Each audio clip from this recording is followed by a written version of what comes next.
Hello friends, welcome to I study. ICR Indian Council of Agriculture Research के under में जो आप लोगों की टेक्नीशियन की रिक्रूटमेंट है, आज से इसका डॉक्यूमेंट वेरिफिकेशन स्टार्ट हो चुका है। दिल्ली में आप लोगों की 2 शिफ्ट में डीवी कंडक्ट करवाया गया है। एक आप लोगों की मॉर्निंग वाली थी, एक उसके बाद इवनिंग वाली थी। मॉर्निंग वाली जो शिफ्ट का रिव्यू है मैंने ऑलरेडी डाल दिया है। आई होप आप लोगों ने देख भी लिया होगा। इस वीडियो में मैं आप लोगों को सेकंड शिफ्ट का जो डीवी हुआ है, एक ओबीसी कैंडिडेट से जिससे मेरी बात हुई है, उसका जो रिव्यू आया है उसके आधार पर आप लोगों के साथ चीज़ें डिस्कस करूंगा। सारी चीज़ें बताऊंगा आप लोगों को। सर्टिफिकेट जो है ओबीसी वाला कैसा बना होना चाहिए, इकोनॉमिकली वीकर वाला जो सर्टिफिकेट है वो किस ईयर का होना चाहिए, और एनओसी वगैरह देनी है या नहीं देनी है, और मेडिकल कैसे हुआ, सारी चीज़ें आप लोगों को इस वीडियो में क्लियर हो जाएगी। तो चलिए देख लेते हैं क्या क्या चीज़ें आप लोगों को बतानी है। आप लोग ध्यान रखिए, इसका जो रिक्रूटमेंट का नोटिफिकेशन है वो दिसंबर 2021 में आया था। आप लोगों का एग्जैक्ट डेट की बात करें तो 18 दिसंबर 2021 इसको आप लोगों का जो नोटिफिकेशन है वो रिलीज़ किया गया था। आप लोग को ध्यान रखना, जो फॉर्म भरने की जो अंतिम तिथि थी 10 जनवरी 2022 थी। ये इसका यूज क्या होगा अभी मैं आप लोगों को ओबीसी का जब वो बताऊंगा उससे बताऊंगा। तो इसमें जब आप लोगों का जो चीज़ें हैं, डॉक्यूमेंट वेरिफिकेशन पर बात कर लेते हैं। पहले देखो, डॉक्यूमेंट वेरिफिकेशन बहुत स्मूथली हो रहा है, किसी भी तरीके की कोई भी दिक्कत नहीं आ रही है डीवी में। और 3 घंटे में जितने भी कैंडिडेट थे सबका डॉक्यूमेंट वेरिफिकेशन कंप्लीट करवा लिया गया है, तो टाइम भी ज़्यादा नहीं लग रहा है। और मैंने आप लोगों को बताया था डीवी आप लोगों का 3 प्रोसेस में हो रहा है। आप लोग के डॉक्यूमेंट वेरिफिकेशन होगा, फिर आप लोग का बायोमेट्रिक होगा, और फिर से आप लोग की रीचेकिंग होगी। देन आप लोगों का डॉक्यूमेंट वेरिफिकेशन कंप्लीट हो जाएगा। उसके बाद आप लोगों को मेडिकल के लिए भेज दिया जाएगा। मेडिकल, इसमें जो सबसे आसान चीज़ है वो मेडिकल ही है। कुछ नहीं हो रहा है, 3 से 4 मिनट में मेडिकल कंप्लीट हो जा रहा है। और मेडिकल में ऑलमोस्ट हर एक कैंडिडेट पास हो जाएगा। आप लोग घबराइए मत, टेंशन मत लीजिए कि सर मेडिकल में क्या होगा। ये रेलवे का मेडिकल नहीं है, डिफेंस का मेडिकल नहीं है। ये बहुत इजी मेडिकल है। सिंपली आप लोगों को किसी भी तरह की कोई भी दिक्कत नहीं होगी।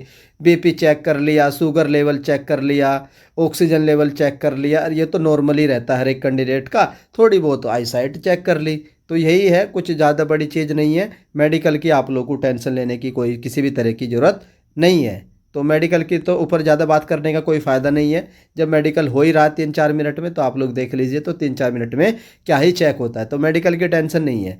डॉक्यूमेंट वेरिफिकेशन का मैंने आप लोग को बता दिया है।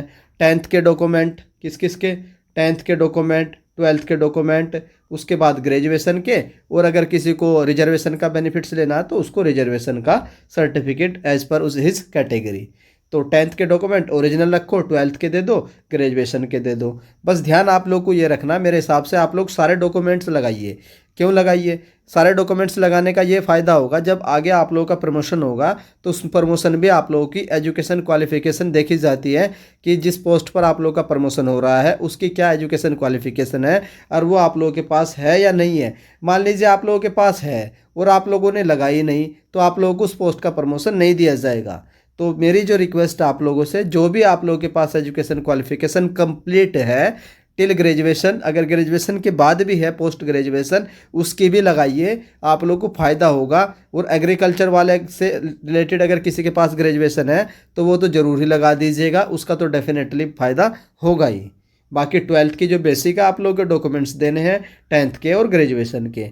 अब आप लोग पूछ रहे हैं कि सर किसी भी तरह की कोई गलती है, जैसे किसी के परसेंटेज मार्क्स में गलती है, तो उसके लिए आप लोग एफिडेविट बनवा लो। किसी भी तरह की कोई भी गलती आप लोग के 10th के सर्टिफिकेट में, 12th के या ग्रेजुएशन में, उसका एक ही क्राइटेरिया है, सिंपली आप लोग क्या बनवा लो, अपने कोर्ट कचहरी या तहसील में जाओ, वहाँ पर एफिडेविट वो खुद ही बना के दे देगा। उसे बता देना कि सर ये मेरी परसेंट है, एक्चुअली है, गलती से ये लिखा गया है। वो बात वहाँ की आप लोगों की ख़त्म हो जाएगी। उसके बाद जो एक आप लोगों का डाउट आ रहा है कन्वर्जन सर्टिफिकेट का, कन्वर्जन सर्टिफिकेट, तो कन्वर्जन सर्टिफिकेट लेकर जाने की ज़रूरत नहीं है। हर एक मार्कशीट पर लिखा रहता है कि उसका कन्वर्जन फॉर्मूला क्या है, तो उसी फॉर्मूले को देखिए, वहीं से कन्वर्ट करके आप लोग अपने मार्क्स जो है वो लिख दीजिएगा। अगर उसमें सीजीपीए या किसी और में दे रखे हैं तो उसको तुरंत आप लोग मार्क्स में कन्वर्ट कर दीजिएगा। फॉर्मूला आप लोगों की मार्कशीट पर अवेलेबल रहता है, तो किसी तरीके का कन्वर्जन सर्टिफिकेट बनवाने की कुछ भी ज़रूरत नहीं है। क्या मेडिकल सर्टिफिकेट बनवाना, तो मेडिकल सर्टिफिकेट भी आप लोगों को कहीं से बनवाने की ज़रूरत नहीं है। कल मैंने गलती से बाय मिस्टेक बोल दिया था कि आप लोगों को बनवा कर लेके जाना है, तो कुछ भी बनवा कर लेकर नहीं जाना है। आप लोगों का मेडिकल वहीं पर हो जाएगा, 4-5 मिनट में आप लोगों का मेडिकल फिनिश हो जाएगा। तो ये था आप लोगों का मेडिकल के रिगार्डिंग। कन्वर्जन सर्टिफिकेट के रिगार्डिंग किसी भी तरह की गलती है उसका भी मैंने सलूशन आप लोगों को बता दिया है। सॉरी, अब उसके बाद मैं आप लोगों को बता देता हूँ जो आप लोगों का जो मेन डाउट रह रहे हैं वो देख लेते हैं ओबीसी वाले। तो अब पहले हम चलेंगे, ये आप लोगों का देखो, पहले चलते हैं SC ST सर्टिफिकेट। तो SC ST सर्टिफिकेट का कोई टाइम की बाउंडेशन नहीं होती है कि वो कब का बना होना चाहिए। बस आप लोग ध्यान रखिए, वो एक तो सेंट्रल फॉर्मेट पर बना होना चाहिए, चाहे वो फिर ICR का हो या ना हो, लेकिन सेंट्रल का फॉर्मेट होना चाहिए। सेंट्रल का फॉर्मेट अलग होता है, वो तहसीलदार के साथ साथ उस पर किसकी मोहर होनी चाहिए, SDM की होनी चाहिए। अगर तहसीलदार की होगी तो उसको वो मानेंगे नहीं, SDM की या फिर DM की उस पर मोहर होनी चाहिए, तब वो अप्रूव माना जाता है, जो भी SC और ST वाला सर्टिफिकेट होता है। इसकी बात ख़त्म। कहीं पर आप लोगों को इसमें टाइम की दिक्कत नहीं है कि मेरा 20 का बना हुआ, 21 का बना हुआ, 24 का बना हुआ, कभी कभी बना होना चाहिए, चल जाएगा। ये SC ST सर्टिफिकेट में किसी भी तरह की कोई भी दिक्कत नहीं होती है। अब चलते OBC वाले में। तो OBC में जो आप लोगों को पता है कि नॉन क्रीमी लेयर NCL वालों को देना पड़ता है सर्टिफिकेट। अब इसमें सबसे बड़ी दिक्कत क्या है, इन्होंने नोटिफिकेशन में मेंशन कर रखा है 1 जनवरी 2020 के बाद का इशू होना चाहिए। 1 जनवरी 2020 के बाद का इशू होना चाहिए, और लास्ट डेट जो मैंने आप लोग को बताई थी 10 जनवरी 2022 तक आप लोगों का होना चाहिए OBC का सर्टिफिकेट। तो ये तो वो मांग रहे हैं, जो उनकी रिक्वायरमेंट है, इस ड्यूरेशन का आप लोगों का OBC का नॉन क्रीमी लेयर का सर्टिफिकेट होना चाहिए। अगर इस ड्यूरेशन का आप लोगों के पास नहीं है, हो सकता है किसी के पास 2019 का हो, 2023 का हो, तो 2024 का हो, तो जितने भी आप लोगों के पास सर्टिफिकेट है सारे लेकर जाइए। अगर ये नहीं है, ये है तो वेल एंड गुड, फिर तो कोई दिक्कत नहीं है। अगर ये नहीं है आप लोगों के पास, इस ड्यूरेशन का नहीं है, तो 2021 का हो, 19 का हो, 23 का, 24 का, सारे लेकर जाइए। वो आप लोगों से तीनों ले लेंगे, और फिर वो तीनों ले लेंगे, उसके बाद आप लोगों से एक अंडरटेकिंग भरवाई जाएगी, अंडरटेकिंग भरवा लेंगे। अंडरटेकिंग की टेंशन लेने की जरूरत नहीं है, बस उनके पास प्रूफ रहेगा कि आप लोगों ने किस ईयर का फाइनेंशियल ईयर दिया है, वो सर्टिफिकेट दिया, और आप लोगों से एक अंडरटेकिंग ले ली जाएगी। तो ये आप लोगों का रहा OBC वाला, कोई डाउट नहीं बचा होगा, मैंने क्लियर कर दिया है। अब चलते हैं इकोनॉमिकली वीकड वाला सेक्शन। जो आप लोगों के इकोनॉमिकली वीकड वाले सेक्शन वाले कैंडिडेट है, तो इसमें क्या है, इसमें भी सेम क्राइटेरिया है कि 10 जनवरी 2022 मतलब कि 2020-21 फाइनेंशियल ईयर का आप लोगों का इकोनॉमिकली वीकड सेक्शन का होना चाहिए, क्योंकि रिक्रूटमेंट 2021 में आई थी, तो इसका होना चाहिए।